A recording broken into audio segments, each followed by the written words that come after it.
Please hold your questions until the question and answer session starts. We will try to get as many questions answered as possible. Please use the raise a hand feature if you have any questions. If you experience any technical issues when it is your turn to speak, please communicate this in the chat. Questions will be moderated by Nishita. Let me now introduce our distinguished panelists. I'm really excited about this session, the road ahead for electric vehicles. If we were to see the flow of investor money and the current hype, as we've seen in EVs and SPAC, it's pretty clear that market is excited about EVs, but there are also some apprehensions around the industry. So we'll see how our analysts think about it, or our panelists think about it, and what are their thoughts on the EV adoption and where the industry is going. We have with us Sue Ozdemir. She's the Chief Executive Officer at EXRO Technologies. For those of you who are not familiar with EXRO, they are listed on TSX Venture Exchange with an upcoming clean technology of coil switching, which intelligently controls electric motor and related load requirements. EXRO is also introducing a battery control system that improves battery life cycle. Sue has 9 years of experience with General Electric, acting as Chief Commercial Officer and the CEO of GE's Small Industrial Motor Division, overseeing the division's North American and international markets, ultimately building the division into a 160 million enterprise. We also have on the panel Mr. Paul Soubry, who is the President and Chief Executive Officer at NFI Group. NFI is one of the world's leading independent bus and motor coach manufacturers. If you have taken a public transit, it is most likely that the transit agency would have purchased that bus from NFI Group. If you have taken a double-deck ride in the UK, chances are that were produced by Alexander Dennis, which is a subsidiary of NFI Group. The company has a long history dating back to 1930s, and now they're also taking a lead in electric buses. Paul has been with NFI Group since he joined as president and CEO in 2009. He has a strong sales, marketing, business development, and operations background with a substantial experience in business transformation and lean operational practices. Prior to joining NFI Group, Paul worked for Standard Aero, one of the world's largest independent aerospace maintenance company, for 24 years, where he held a variety of increasingly senior positions, including being named president in 2001, chief operating officer in 2006, and chief executive officer in 2007. We're extremely delighted to have you both on our panel. Thank you for giving us your time and welcome. Thanks so much. Thank you. Before I sort of start a formalized one and a formalized question and answer session, correct me, Paul, if I have this wrong or right. And if I had first started making EVs in the late 1960s as well, when it wasn't a cool thing like today. Well, very different too. And some of our participants may remember days with rubber-wheeled trolleys. Our first electric bus was in 1969 for a US operator. So there's only about 6 operators still with overhead wires still, and that was one of our first customers on electric vehicles. Okay. So now let's move to the more sort of formalized version. We sort of, like in the introduction, I've mentioned that EVs have become a hot topic with lots of new players entering. NFI had announced that they're expecting 20 to 25% of 2021 productions to be zero emission buses. However, Paul, you have also maintained the stance that it's going to be an evolutionary process rather than a revolution. So how are you looking at the speed of EV adoption, and how long will it take to remove some of those bottlenecks? How to sort of solve this chicken and egg problem where we need to get EVs on the road first and then the demand for infrastructure would come in? Or how are you looking at the industry dynamics? Well, every market geography or every product, a transit bus or a motor coach or whatever is different, but just some concepts. First, you have, let's take North America. Every public vehicle, every transit vehicle in North America is funded with taxpayer dollars. And so there's probably about 85,000 transit buses on the road in North America. The average age is somewhere around 9 years. So you have a bit of a bell curve with, some 3, 4, 5 years old and some that are out to 20 years old. The reality is when you're paying for, public assets with public dollars, pulling them off the road early when there's still economic value in them is a very difficult and delicate political decision. It's not that there's not a desire to go to zero emission. And quite honestly, our view is it's not if, it's when. It is going to happen. When we wake up, and hopefully still in my lifetime, everything on the road will be zero emission. But we have to get there. And so you have the economic value of the current fleet. Two, you have the desire, the need, the requirement for more capital dollars to buy a more expensive asset. And of course, over time, the vehicles get closer and closer to parity. But also you need more capital dollars associated with charging infrastructure and depot modifications and so forth. So the other issue is that in North America, there isn't really a used market for public vehicles, public transit vehicles. So it's not like you can pull it off and resell it somewhere, especially when everybody's chasing the zero emission dynamic. So we've kind of coined the phrase ZEvolution, or a zero emission evolution. It's going to take time. And then the final issue is, it's quite interesting when we read or listen, whether it's a SPAC or a startup and so forth, that they're going to go from 0 to 20,000 vehicles in 3 years. There's also that small issue of where's the energy going to come from. And you got so many different vehicles, whether it's cars, trucks, buses, refuse vehicles, forklifts, and so on and so forth, that all are going to have a massive more and more demand on energy. And so in addition to the operator having to worry about upstream, figuring out where the energy is going to come from is going to be part of that pace of adoption. That's fair. And you would think that both the infrastructure and new vehicles would come hand in hand or one of the things has to happen first, because there's a lot of talk that if you don't have a good charging infrastructure, you can't have buses or EV cars on the roads. I would separate the private world. You and I could have an electric car and a charger in our garage and go, whether it's across town or across the country, and charge at various stations. That's one dynamic. In our world, where we're dealing with industrial assets, if you will, every city, every public transit agency, every private operator that's going to have a big fleet is going to have their own charging strategy. And so what we've seen in the last probably, let's call it 7 years, is operator, I'll try 2, I'll try 5, I'll try 7, I'll take 20 buses, and they'll have a little science project and they'll have charging strategy on the side.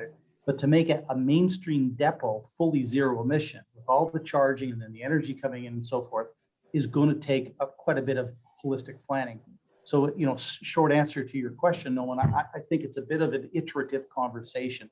It's a process, if you will, of managed transition, not of put up the infrastructure, then get the vehicles, or get the vehicles and then put the infrastructure. It's going to have to be coordinated. Yeah, no, that's fair. And Sue, you're sort of targeting the EV market as well, and part of your business is dependent on EV adaptation to sort of happen fast, because your patent coil driver or inverter, as to speak, is used in that technology. What sort of feedback are you getting from some of your partners in terms of EV adoption? I think it's happening, like Paul said, I think it's happening much quicker. It's not an if, it's a when it's going to happen. And I think it's very dependent on the different type of equipment. So for us, we do everything from a bike to a bus to larger. And I think there's a separation, that a lot of the fleets are going with that kind of less, last mile vehicle where they're under 200 kilometers, they're charging in an in-house depot. So I think those are accelerating a little bit more, both from new companies coming to market and existing companies coming out with new fleet vehicles. But we're also seeing electric motorcycles, electric bikes, electric buses, all the different products. So for us, it's really being new, being that we don't have a lot of operational applications yet. We found in the last 3 to 4 months, especially, just a complete acceleration of incoming conversations to help us. We see ourselves as kind of the next generation. So right now, I'd say what we find is most electric vehicles are just, they're just trying to get something to market, trying to meet those government regulations, trying to meet the demand out there. But we're not really thinking about what's the next generation, what are we going to do to really get performance, to really get return on investment for our customers, those types of things. And that's where we hope EXRO will start coming in. Oh, no, that's good to hear. And just, Paul, you had mentioned it before as well. Government funding is something which is very important. A lot of people are pushing for it. President Biden's new plan has about 175 billion funding for electric vehicles, which includes the infrastructure as well. UK has announced 4,000 electric buses.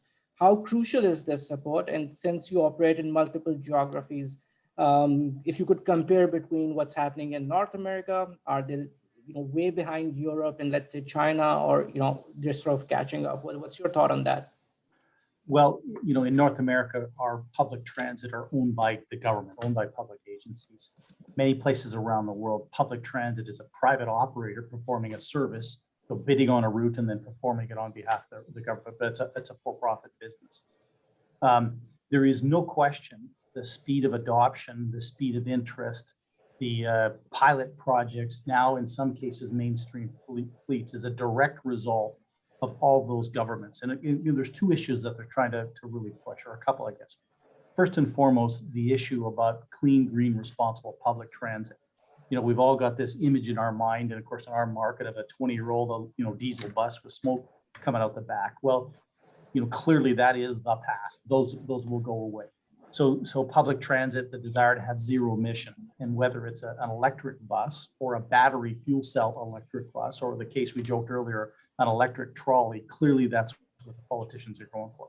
There's also a dynamic that's becoming real and relevant, in that congestion in every major city is absolutely fundamental. Let's take COVID off the table because it kind of stopped us all in a track. But when the world gets some semblance of normal, the ability to move around cities is paralyzing. So what we've seen, for example, from the Prime Minister Johnson, or what you've seen from President Biden, or even Prime Minister Trudeau, a real fundamental desire to try and get clean, green, responsible, looking, feeling, smelling different, so that people use public transit to reduce congestion. And even what we saw here with President Biden and Vice President Harris's agenda, trying to get every major city to rethink public transportation as a way of moving people.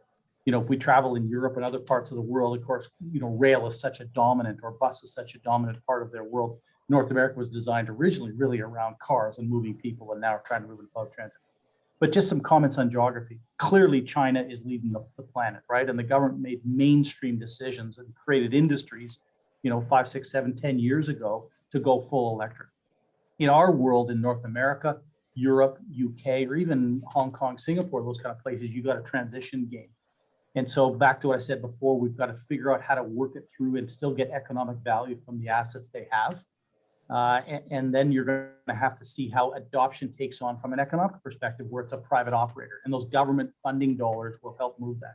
Canada's been really interesting of late. The Trudeau government on the last election cycle, platformed on zero emission vehicles and congestion.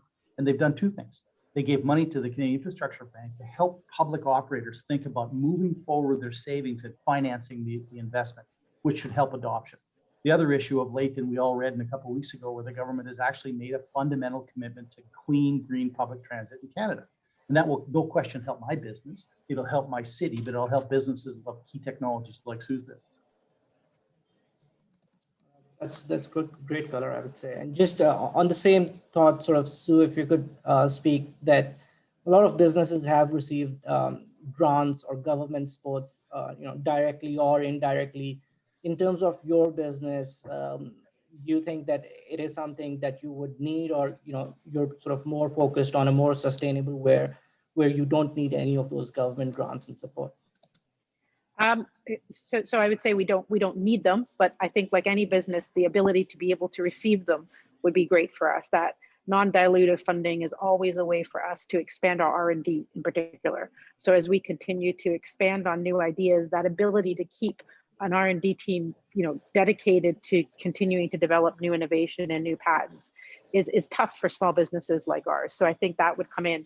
I do think that also the government grants, beyond ourselves, the ability of our customers to be able to qualify for incentives and have those things that help them to accelerate, really make it easier for them to make that transition from an old diesel vehicle to electric. And I think that's a big key for us as we play into that ROI for our customers. And I think it's not talked enough, maybe from Paul and I's perspective as CEOs of the company, we think about that kind of thing, but we do need to think about profitability, and we do need to think about that long-term sustainability that goes hand in hand with the green technology. So I think the government absolutely plays an instrumental role in how companies big and small will be able to play in this movement. And generally, you feel that there has been enough done within the Canadian market, or you're happy with the overall regulatory environment? I would say I think they're doing a good job, but I definitely don't think it's enough. I think there's a lot more they can do from a government perspective to help companies to make it easier to access. Maybe it's out there, but the ability to access it isn't always that easy. So I think there's a lot more we could do to keep up with countries around the world that just make it a little bit easier, the US included. Just a comment, Noman, we're on kind of two ends of the spectrum. I'm chasing the deployment game. I'm trying to work with customers to migrate their fleets. I don't need, sure, I'd love government funding, but I don't need the funding. My customer needs the funding to help make that shift. In Sue's case, she's creating critical enabling technologies to try and get on as many platforms as she can, right? Which is a very different kind of dynamic. Yeah. And that goes back to what Sue said about, thinking about how the government enables technology developers, but also the operator to accept and onboard that technology sooner than, maybe other parts of the world. Clearly, Canada and the US have kind of fallen behind in the global EV race. And now that, as you noted in your opening comments, the last, 6 months, year, we've seen an awful lot of activity. Yeah, so the gates have opened. But, and just staying on the same theme, when we, end of the day, the economics are really important as well. So when we think of electric buses in your business, the upfront costs right now are still substantially higher, but there is an element of total cost of ownership, which is increasingly becoming competitive. But do you see there is still a lot of room in terms of battery costs where your upfront costs are more competitive, where eventually the industry doesn't need those government grants? I mean, they still need it from the funding perspective, but not to subsidize the EV versus ICE. Yeah, it's going to be again, back to our view, is it's an evolution. That's not going to happen tomorrow, right? Those 85,000 diesel, natural gas, hybrid buses on the road in North America are not going to zero emission, next week, next year, 5 years. It's going to take some time. Just a little parody for fun to show you the pace of adoption or dynamic. We had a mayoral race here in Winnipeg a couple of years ago, and one of the candidates said, "Hey, great news for New Flyer. We're going to take the 550 buses in Winnipeg. Within 2 years, we're going to buy zero emission vehicles." So you have a capital cost of, let's call it 1.5 times the normal cost of a diesel bus. More importantly, it takes about 42 megawatts of power to charge 600 buses at night. So, I joked to the candidate saying, "Do you want me to throw a hydroelectric dam into my proposal?" Like, it's not just the bus. And then there's the other dynamic around North America and the world. The bus may be clean, but the energy comes from a brown source. And so the politicians are really trying to think holistically about where the energy comes from, how it's deployed. The battery costs in our little world have gone down approximately 80% in the last 5 years. And so, Moore's Law, or whatever the expression is, it's going to continue to come down. So, an electric vehicle is getting closer and closer to parity on what a hybrid vehicle used to cost, probably about 100, 250 grand, in that range, more than a diesel bus. In a couple of years from now, I think that's going to get closer and closer, but that doesn't negate the cost for charging infrastructure and the whole engagement with the source of energy, which is just going to take some time. That's a fair point. And when you talk with some of these policymakers, I would think that they have a lot of pressure from their constituents, where they may not be thinking of all these factors, rather than it's more about what gets the headline, or is there a good policy framework that's happening where factors like where the electricity would come in from are being considered? Well, again, not to dominate the conversation, but clearly in Canada, I think the last couple of years, the federal government, and kudos to Minister McKenna and others who have thought through the whole life cycle. We've got to figure out how to get the economics of pulling the savings and therefore total cost of ownership earlier to pay for the upfront costs. But there's also the whole dynamic around conversion of the fleet, energy sources, and so forth. And that's why I think where the Canadian government has done both a financing strategy through Canadian Infrastructure Bank, as well as a funding or a grant strategy through, Industry Canada, wherever it ultimately comes through, to really try and help the Canadian public transit move. And all you got to do is read anything from the Biden-Harris administration around, fundamental commitment to green, whether it's a truck, a bus, or a Sue's case, a car or a bike or whatever. And then that whole national energy strategy that is so fundamental for the long term. Oh, that's fair. And so when we sort of think about your business, and if I understand it correctly, your product can reduce the motor size by up to 50%. Are there any cost benefits to your product that you've already passed it on? And over the years, have you seen improvement that, that we should expect that, over the next 12, 18 months, there's going to be more cost cutting that's going to happen within the industry to make it more competitive? Oh, for sure, for sure. In the 18 months that I've been with EXRO, when we, even if you look at us 6 months ago, we were talking about a module that was an additional module that would go into a bus or a bike or a car that would essentially increase performance, but maybe wasn't really playing into that cost of ownership as much as we wanted. As we talked to some of the customers in our pipeline and we started realizing it, our current engineering team, our manager came out with some great new topology around inverters. Our releases over the past month has been this whole new inverter that essentially can reduce that motor by up to 50%, can now play a cost of ownership of, on some of the passenger vehicles, we're seeing 20% lower cost as they reduce motors, they reduce gearboxes. But I think it's important, especially for a company like ours where people are chasing and seeing the new technology, to understand that even for us, it's an evolution. So it's not something that we can go and drop into a bus tomorrow and Paul's going to go put that bus on the road. It's a partnership that takes years to now take this new technology, because we've got to make sure that, yes, the technology is working. Yes, it does everything that we say it should do. Now we need to see the reliability, and you only see reliability by being on the road, by being tested, by being out there. And so I think that's a really important part of, I call them people movers. So the passenger vehicles, buses, trucks. As we get into lightweight motorcycles, bikes, those different off-road vehicles for us, that's a different market for us. That's something we can drop in, we can do it without a lot of regulation, and we can kind of accelerate our business plan that way. So for us, we've kind of got those two different platforms, but I think in the larger passenger and higher, there's definitely a process that we have to go through that goes beyond the tech itself. That's fair. We've sort of spoken about the industry, but Paul, if you could sort of speak about NFI in particular, there have been a lot of new players that are coming in, not so much within the bus space as such, but what is really the competitive advantage? If you could provide some color around, the NFI strength, or how it can ensure that it has that market share when a lot of these players that are coming in would eventually down the line can launch a bus or something. Yeah, for sure. Well, look, our business traces its roots back here, actually in Winnipeg in 1930, right? We were basically a public transit oriented business. We acquired some companies. As we started to see autonomous elements or zero emission elements make their way into our world, a couple things became very obvious. We needed we needed scale. We needed critical scale to be able to spread technology deployment, expertise, manufacturing capacity, service capacity, which is why we diversified our business into motor coaches and smaller buses. And then of course, the acquisition of Alexander Dennis, which gave us a global footprint, but also key products in single and double deck vehicles.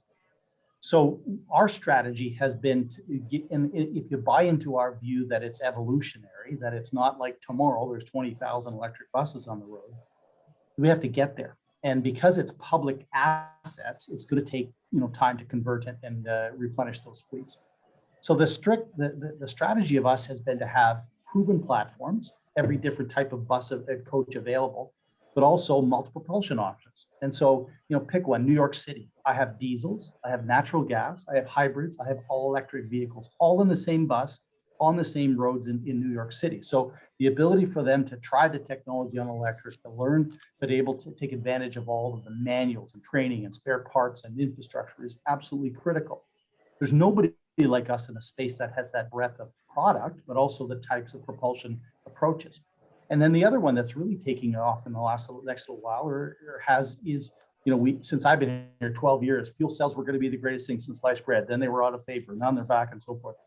Fuel cells give us range. And so the politics and dynamics around where their energy comes from, whether they can create, green or blue hydrogen to be able to propel vehicles, it's not like they're they're complementary, because in different markets, you may need different types of vehicles to do that. And we can do that all on the same platform. The other dynamic is that we have scale and size. We've got mid 40% market share in North America with motor coaches and public transit buses. We've got 60-something% share in the UK. We've got more than that in Hong Kong, high share in New Zealand, now growing in Europe. And so our ability to kind of grow based on this proven platform and now being a global provider And we're not tied to any OEM. We're not tied to Daimler or Volvo or Scania. We're basically an independent that's only buses and coaches. And so we have the ability to kind of write our own path and leverage that scale, and working with companies like Sue's to evaluate whether what that enabling and critical functional technology makes sense for our business.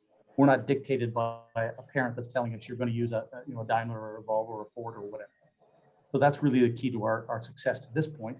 And we've been winning more than our market share in electric vehicle competitions in the last couple of years, and so that bodes well for our offering. Yeah, no, that's good. And if you could also maybe touch on the point you briefly highlighted there, that you guys are platform agnostic, which means that if tomorrow the demand for EVs go up, you adjust your capacity. If ICE sort of comes back for whatever reasons, you can quickly adapt your capacity. If you, and I know this as an analyst covering our business, but the average person has no clue of the complexity of buses. Like, there are no two buses alike. If I put a Calgary and Edmonton bus side by side, it's not just the paint that's different, it's everything about it. Seat layout, propulsion, window thickness, floor thickness, air conditioning strategies, and so on and so forth. If you walk down our production line, our ability to build any kind of option or combination, in addition to any type of propulsion systems, gives us complete flexibility on the manufacturing platform in our business. It's not like I have to stop the production line and convert over to EVs. If EV adoption is faster, I just make more in my same footprint. If EV adoption is slower, I'll sell diesels and natural gas and hybrids throughout that process. And again, now that I have a global footprint, but also coaches and buses and shuttles, the ability to leverage the technology across actually gives me a little bit of complexity or simplification, but also sourcing strength and power now on a much bigger global scale. Yeah, no, that's great. And just so when I know you have a new product, but how do you think of the competition for your product? Like, who are your competitors within that you're worried about, or that you sort of set a benchmark against? Yeah, for sure. I mean, from a technology only, as far as we know, we're still first to market with this type of electronic gearing, and how we do our battery controllers. So from a strictly patent and technology perspective, I think we're pretty good. But I don't take that lightly, as far as there's some phenomenal inverters on the market today, some great big companies that are making inverters for EV vehicles, and I think that positioning ourselves to our new facility that we just announced last week. I mean, it's a 37,000 square feet facility. We can build 100,000 units. We've accomplished that in less than 18 months. We've recruited the best of the best to help us run it. And so I think that it's going to take us a little bit of time, but I do believe that, if you look at EXRO in a year from now, people are going to be seeing us start to take share in inverters, in controls, as companies move to that next generation, move from, hey, I've got the platform, I've got it working, I've got my vehicle now able to perform, but now I want it to be better. Now I want to save some money. Now I want to be the top in the industry because I have competition from a platform perspective. And I think that's where we start to see a lot more interest in what our product can do. That's fair. And just if for the audience, if anyone wants to ask a question, they can sort of raise their hands, or if they want, they can type it in the chat section, and sort of Nishita can help with that.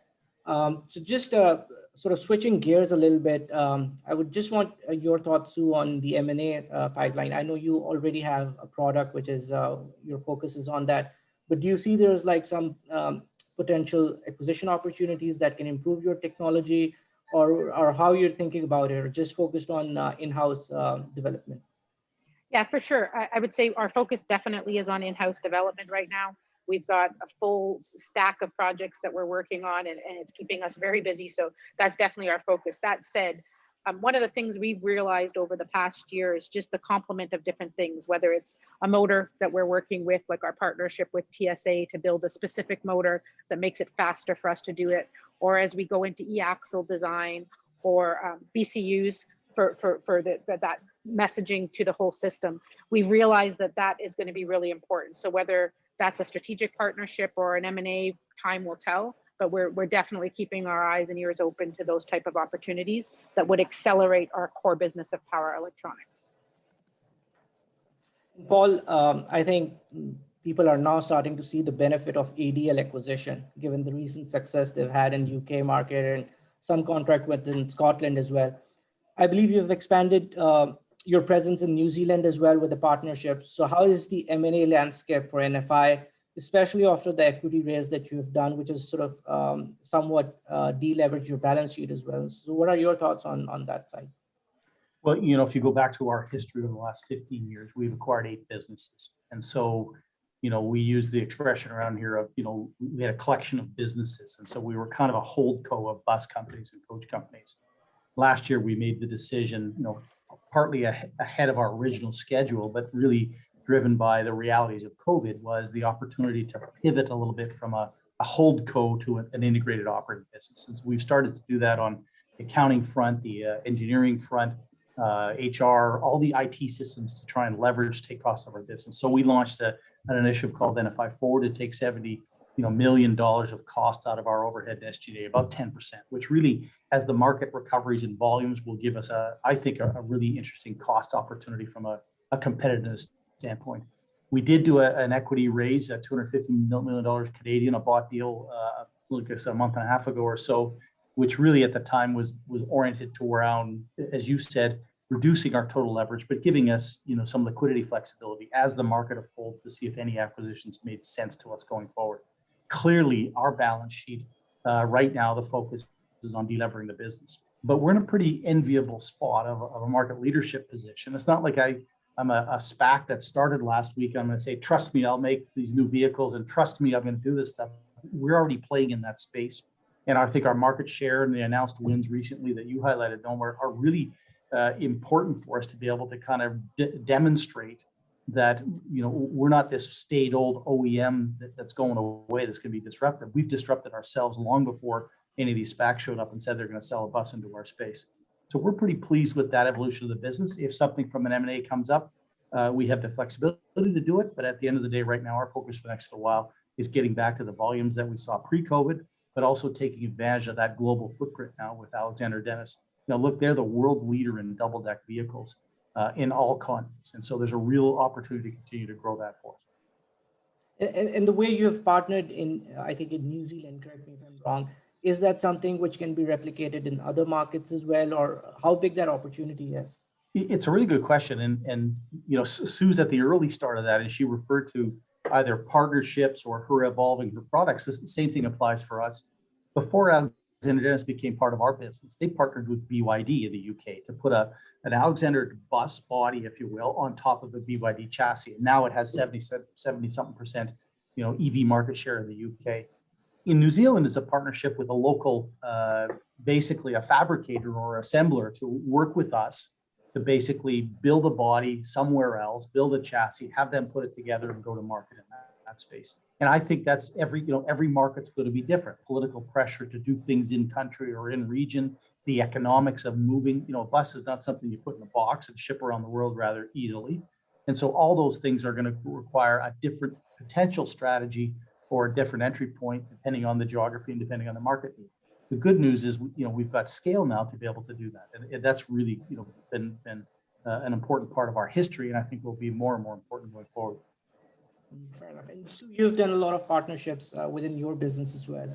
Is that a continuous process right now, or you've sort of finalized some of your partners where you sort of hammer out the product itself and then sort of move to new partners, or where are you in the life cycle for that? Yeah, so when I joined 18 months ago, EXRO had already been public for about 3 years at that time. So coming in, I faced two things. One was, of course, building the company and taking the tech. The other thing was recognizing that from a shareholder's perspective, we hadn't really performed as we needed to gain credibility in the marketplace. So what I really wanted to do from kind of a first primary level was demonstrate that the technology was scalable, that it worked in a variety of different applications, that we had this large potential market that we could go after. So we worked with some great smaller size companies that allowed us to be nimble with them and to really learn, from a bike perspective, what was important, from a garbage truck to a motorcycle, what really mattered. And, great, we can increase, torque 30%, but on a bike, does that really matter? What matters on a bus is gradability, those different kind of key criteria. So we've really spent a lot of time doing that. Now we've got a platform of designs, which is 4 very key inverters for us that range from our 48 volt, which is like motorcycles, to our 800 volt, which goes up higher for buses and refuge trucks, kind of that class 8 vehicle. And so I think what we'll be focused on as we move forward is that next generation of partnership, where now we're really focused on getting to commercialization, getting us to revenue, filling our new facility that will be ready next year. The facility is what we call a flex line facility. So it has the ability to build any of our product line with 100,000 units per shift. So we have a lot of flexibility to work with specific customers. We're going to be what's called a Series C, or a series production approved automotive manufacturer for inverters. We've been working through our quality metrics over the past 6 months. Some of them are finished, some of them we still have some months to go. And we've been working with our UL and CSA certifications for our energy storage units. So there's a lot going on in the background that kind of forms that puzzle for us as a company. But I think what you'll really see for us is we're definitely targeting a strategic partnership for this year. We've got a pretty good pipeline. We'll pick a couple of them that we feel will be really good strategic partners that go into development kind of through that evolution, maybe 12 to 24 to 3-year period, where we're developing a product that will be a key supplier for.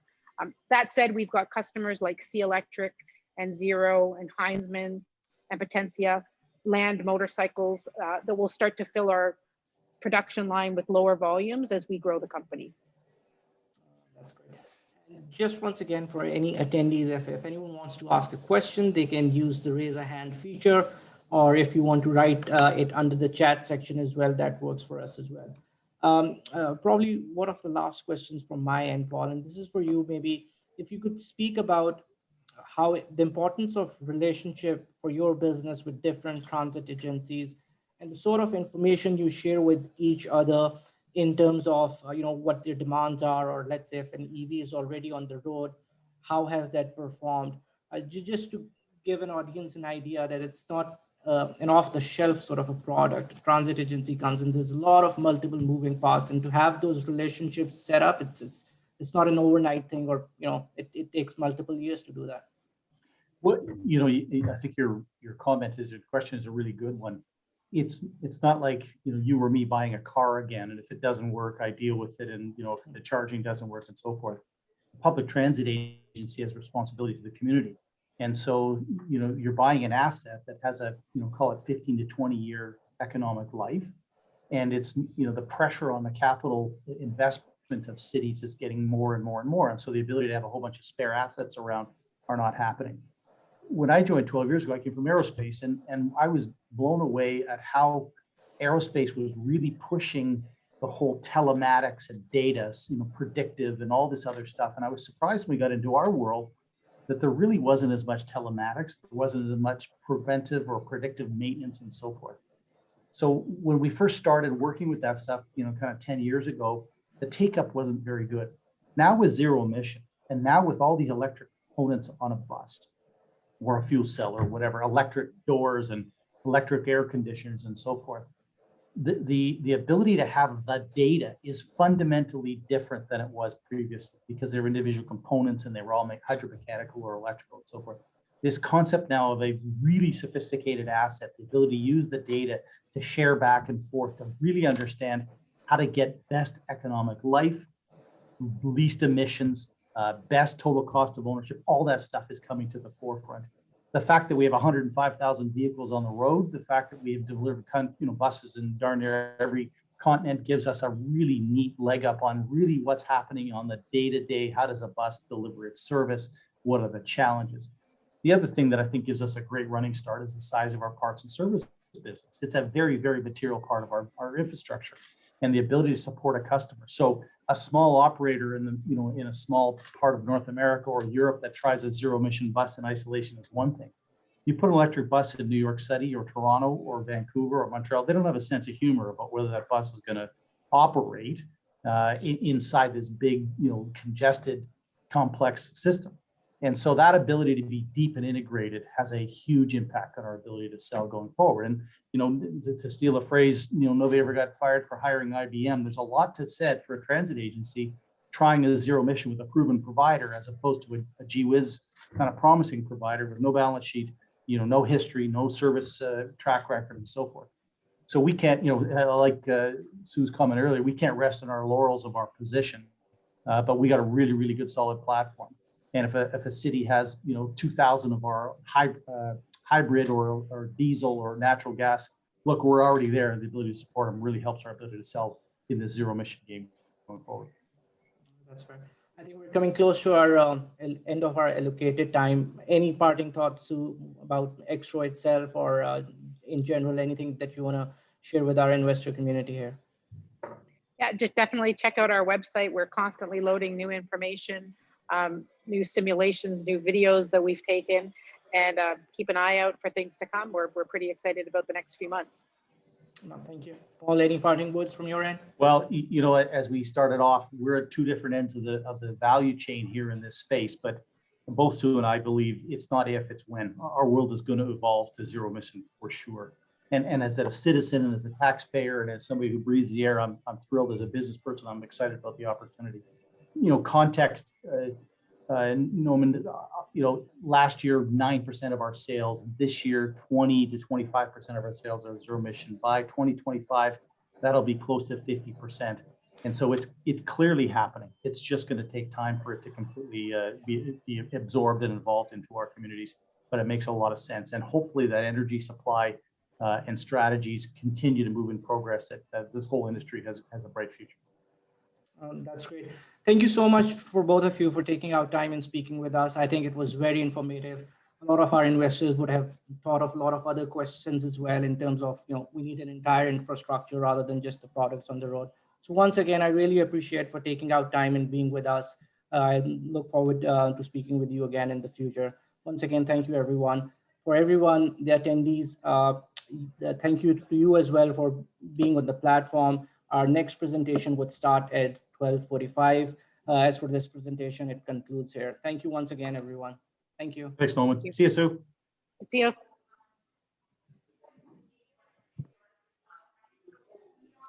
Video off.